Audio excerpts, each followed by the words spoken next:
اور چونکہ میری بیوی ہندو ہے، میں مسلمان ہوں، نہ میں مذہبی ہوں نہ وہ، اور ہمارے بچوں کو ہر مذہب کے بارے میں بتایا گیا ہے، انہیں یہ نہیں بتایا گیا کہ تم اس مذہب کے ہو۔ اب یہ کبھی کہیں پر بلیف تھا میرا کہ یہ فرق جو ہیں یہ دھیرے دھیرے مٹ جائیں گے۔ مجھے یقین تھا کہ ایک ہندو عورت سے شادی کرنا ایک ہیلتھی پریسیڈنٹ ہے۔ میں اسے کفر نہیں مانتا۔ میری والدہ نے بھی مجھ سے پوچھا جب ہماری شادی ہونے والی تھی کہ کیا تم رتنا سے ایمان لاؤ گے؟ میں نے کہا آپ مذہب بدلنے کی بات کر رہی ہیں، میں نہیں اس کا مذہب بدلوں گا۔ تو انہوں نے کہا ہاں صحیح ہے، مذہب کیسے بدلا جا سکتا ہے؟ اب میری امی جو بنا پڑھی لکھی تھی، ایک بہت ہی آرتھوڈاکس قسم کے گھر میں ان کی تربیت ہوئی تھی، 5 وقت کی نمازی تھیں، زندگی بھر انہوں نے پورے روزے رکھے، حج بھی کیا، سب کچھ، لیکن انہوں نے تک یہ کہا کہ جو باتیں تمہیں بچپن میں سکھائی گئی انہیں بدل کیسے سکتے؟ مذہب بدلنا بالکل ٹھیک نہیں ہے۔ اچھا سوال ہے کہ اگر ایک مسلمان لڑکا ہندو لڑکی سے شادی کرتا ہے تو کیا وہ مسلمان لڑکا ہندو کے گھر میں جا کے نماز پڑھ سکتا ہے؟ اور کیا وہ لڑکی مسلمان کے گھر میں پوجا کر سکتی ہے؟ سب سے پہلے کچھ شرائط ہے ہر چیز کے۔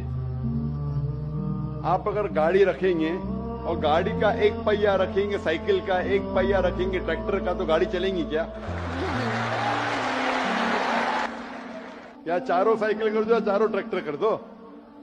اسی لیے قرآن کی آیت ہے سورہ بقرہ کی سورہ نمبر 2 آیت نمبر 221 میں اللہ تعالیٰ فرماتے ہیں کہ آپ مشرکہ سے شادی نہیں کر سکتے جب تک وہ ایمان نہ لائے۔ مطلب جو غیر مسلم ہیں اور شرک کر رہی ہے اس سے آپ شادی نہیں کر سکتے جب تک وہ ایمان نہ لائے۔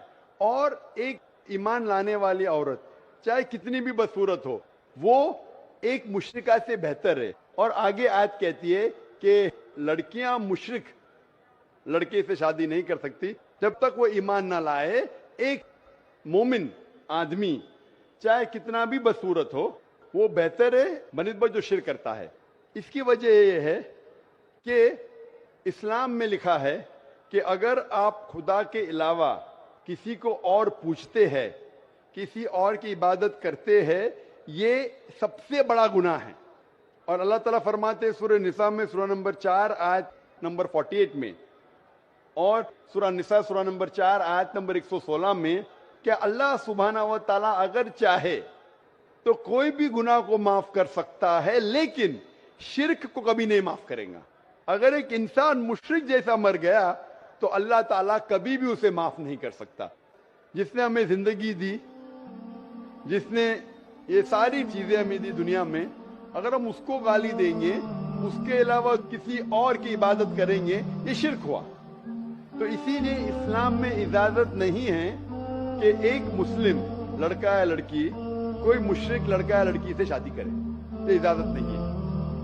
جہاں تک کہ سوال ہے کہ ایک عام مسلمان ہندو گھر میں نماز پڑھ سکتا ہے، اگر اس کے سامنے کوئی مورتی نہیں ہے تو وہ نماز کہاں بھی پڑھ سکتا ہے اگر جگہ صاف ہے۔ اسی لیے شادی کے لیے شرط ہے کہ دونوں کا ایمان ہو۔ اور اگر آپ ہندو مذہب پڑھیں گے تو ہندو مذہبی کتاب میں بھی یہی لکھا ہے جو میں نے پہلے پیش کیا، پہلا جو سوال تھا بھائی صاحب کا، اور میں نے کہا کہ ہندو مذہب میں بھی یہی لکھا ہے، نا تس پتیماستی، اس ایشور، اس بھگوان، اس خدا کا نہیں، کوئی مورتی نہیں، کوئی فوٹوگراف نہیں، کوئی پینٹنگ نہیں، کوئی پورٹریٹ نہیں، کوئی آئیڈل نہیں، کوئی اسٹیچو نہیں۔ اگر یہ مان لے کہ کم از کم جو یکساں ہے ہندو اور اسلام کے مذہبی کتاب میں، کم از کم اس کے اوپر عمل کرے تو اکثر ہمارے مشکلات دور ہو جائیں گی۔ جو یکساں نہیں ہے اس کو کل ڈسکس کر سکتے۔ اور اگر آپ تحقیق کرتے ہندو مذہب کی کتاب پڑھتے اور اسلام مذہب کی کتاب پڑھتے، دونوں میں لکھا ہے خدا ایک ہے، دونوں میں لکھا ہے کہ خدا کا کوئی بت نہیں ہے، دونوں میں لکھا ہے کہ خدا کے علاوہ کسی اور کی عبادت نہیں کرنا چاہیے، دونوں میں لکھا ہے کہ آخری پیغمبر محمد صلی اللہ علیہ وسلم میں، دونوں میں لکھا ہے کہ شراب نہیں پینا چاہیے۔ میں حوالے دے سکتا ہوں اور میں تقریر ایک دیا ہوں، similarities between Islam and Hinduism, Islam اور ہندوازم میں یکسانیت، دونوں کتاب میں ہے۔